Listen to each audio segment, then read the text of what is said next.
आप लोगों ने MIS और मैनेजमेंट इंफॉर्मेशन सिस्टम के बारे में सुना होगा। ज़ाहिर है जो मैनेजमेंट इंफॉर्मेशन सिस्टम है ये भी इंफॉर्मेशन टेक्नोलॉजी की जो बिज़नेस के अंदर इस्तेमाल है, उसकी इम्प्लीमेंटेशन है, वो हमारे सामने आती है। तो आइए हम देखते हैं कि जो MIS है, मैनेजमेंट इंफॉर्मेशन सिस्टम है, वो बिज़नेस में किस तरह से रोल प्ले करता है। देखिए, जो एक मैनेजमेंट इंफॉर्मेशन सिस्टम है ना, वो एक ऐसा सिस्टम है जो हमारी मदद करता है to collect, process, analyse business data. किस लिए? To support business decision making, coordination and control in an organisation. यानी आपको बिजनेस के अंदर हर वक्त डाटा प्रोड्यूस हो रहा है, एक्टिविटीज़ हो रही हैं, डाटा प्रोड्यूस हो रहा है। अच्छा, अब उस डाटा को कलेक्ट करना, उसको प्रोसेस करना, उसका एनालिसिस करना, किस लिए? इसलिए कि डिसीजन मेकिंग की जा सके, कोऑर्डिनेशन हो सके और कंट्रोल हो सके।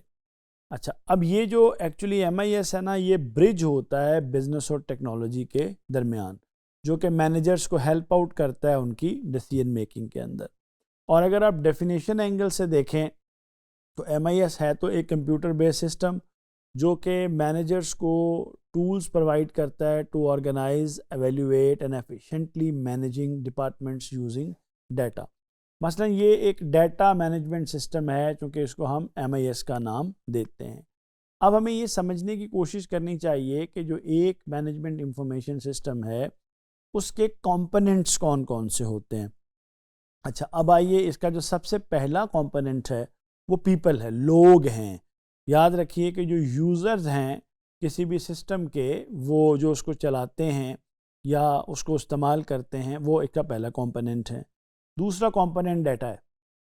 अच्छा, जो कि आपका रॉ फैक्ट्स आप यूज़ करते हैं टू क्रिएट मीनिंगफुल इंफॉर्मेशन, वो डाटा है। अच्छा, वैसे यहाँ पर ना मैं एक लम्हे के लिए आपको ये बताना चाहता हूँ कि डाटा जो लफ्ज़ है ना, उसका मानी बहुत ब्रॉड भी होता है और नैरो भी होता है। यहाँ इसको हम नैरो मानों में इस्तेमाल कर रहे हैं। यहाँ हम डाटा को सिर्फ रॉ फैक्ट्स के तौर पे इस्तेमाल कर रहे हैं। वैसे डाटा हर वो चीज़ है जो हम अपनी एक्सटर्नल इन्वायरमेंट से अपने 5 सेंसेस के ज़रिए वसूल करते हैं। जो कुछ हम देखते हैं वो भी डाटा है, जो सुनते हैं वो भी डाटा है, जो सूंघते हैं वो भी डाटा है, जो महसूस करते हैं वो भी डाटा है। यानी ये सब चीज़ें क्या हैं? ये डाटा हैं। यहाँ पर हम डाटा को इस्तेमाल कर रहे हैं नैरो मानों में, यानी रॉ इंफॉर्मेशन। अच्छा, इसी तरह प्रोसेसेस हैं, मुख्तलिफ प्रोसीजर्स हैं जिनके ज़रिए से इंफॉर्मेशन डाटा आता है, प्रोसेस होता है। सॉफ्टवेयर्स हैं, ये एप्लीकेशन एंड प्रोग्राम्स होते हैं जिसमें डेटाबेस मैनेजमेंट सिस्टम है, ERP है। इसी तरह हार्डवेयर है, फिज़िकल डिवाइसेस हैं, कंप्यूटर्स हैं, सर्वर्स हैं, नेटवर्क टूल्स हैं।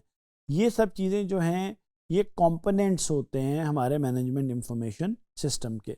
तो जो मैनेजमेंट इंफॉर्मेशन सिस्टम है इसके ऑब्जेक्टिव्स क्या हैं? इसका पहला ऑब्जेक्टिव होता है to support decision making. Business के अंदर बहुत सारे फैसले होने होते हैं, वो डेली बेसिस पे भी होते हैं और स्ट्रेटेजिक लेवल के ऊपर भी होते हैं। तो उन डिसीजंस के लिए टाइमली और एक्यूरेट रिपोर्ट्स और फोरकास्ट्स और इंफॉर्मेशन प्रोवाइड करना, ये एक ऑब्जेक्टिव है MIS का। फिर improving the efficiency of the business, आपकी जो रूटीन टास्क हैं उनको ऑटोमेट किया जाना और इस तरह से आपके टाइम को बचाना। फिर एक्टिविटीज़ को आपस में कोऑर्डिनेट रखना या कोऑर्डिनेट करना, ये भी ज़ाहिर है आपके MIS का एक ऑब्जेक्टिव है। फिर जो परफॉर्मेंस है आपके मुख्तलिफ कंपोनेंट्स हैं बिज़नेस के, वो पीपल हैं या मशीन्स हैं या कुछ भी या प्रोसेसेस हैं, उनकी परफॉर्मेंस को मॉनिटर करना, ये भी MIS का एक ऑब्जेक्टिव है। और सबसे बड़ा ऑब्जेक्टिव ये है कि जो इंफॉर्मेशन का फ़्लो है वो बहुत ही स्मूथली रहना चाहिए। अच्छा, अब हम थोड़ा सा देखते हैं कि जो आपकी इंफॉर्मेशन सिस्टम्स हैं MIS के अंदर, उनकी टाइप्स क्या होती हैं। अच्छा, एक सिस्टम है उसको TPS कहते हैं, ट्रांजैक्शन प्रोसेसिंग सिस्टम। इसका काम डे टू डे जो आपके ट्रांजैक्शंस हैं उनको हैंडल करना है। TPS का काम जैसे सेल्स है, पेरोल वगैरह है। DSS है जिसको आप डिसीजन सपोर्ट सिस्टम कहते हैं, ये मैनेजर्स को हेल्प करता है डिसीजन मेकिंग के हवाले से। ESS है जिसको एग्जीक्यूटिव सपोर्ट सिस्टम कहा जाता है, इसका काम है टॉप एग्जीक्यूटिव्स को स्ट्रेटजिक प्लानिंग के लिए सपोर्ट करना, हेल्प करना। एंटरप्राइज रिसोर्स प्लानिंग ERP है, जिसका काम तमाम डिपार्टमेंट्स को उनके फंक्शंस को आपस में इंटरलिंक करना है, उनको इंटीग्रेट करना है। CRM है, कस्टमर रिलेशनशिप मैनेजमेंट, जिसका काम कस्टमर का डाटा और उसकी इंटरेक्शन जो होती है उसको मैनेज करना होता है। अच्छा, अब एक जो MIS है किस तरह से एक बिज़नेस को हेल्प करता है, एक रिटेल कंपनी की मिसाल से हम समझते हैं। मसलन एक रिटेल कंपनी डेली बेसिस पर अपनी सेल्स जो तमाम स्टोर्स में हो रही है उनको ट्रैक कर सकती है, अपनी इन्वेंट्री लेवल्स को मॉनिटर करती है, अपने कस्टमर्स के बाइंग पैटर्न का एनालिसिस करती है, अपनी इन्हीं बेसिस के ऊपर अपनी फ्यूचर की डिमांड को फोरकास्ट करती है, फिर वो मंथली परफॉर्मेंस रिपोर्ट्स जो होती हैं अपने मैनेजर्स की उनको बनाती है। तो अब जो MIS है इससे फ़ायदा ये होता है कि आपके डिसीजंस जो हैं वो तेज़ भी हो जाते हैं और बेहतर भी हो जाते हैं, एक्यूरेसी अच्छी आ जाती है, आपकी प्रोडक्टिविटी इम्प्रूव कर जाती है, ऑटोमेशन रिपोर्ट्स हैं, इन्वेंट्री मैनेजमेंट है, ट्रैकिंग सिस्टम है, कॉस्ट आपकी कंट्रोल होती है। सबसे बड़ी बात यह है कि आप अपने वेस्ट को, डिलेस को, इनएफिशिएंसीज को ऑब्जर्व करते हैं, कॉस्ट कंट्रोल कर लेते हैं। इसी तरह आपके जो कस्टमर सेटिस्फेक्शन है वो इम्प्रूव होती है, आप कस्टमर को टेलर्ड सर्विसेज देते हैं, उसके प्रॉब्लम्स को टाइमली रिजॉल्व करते हैं।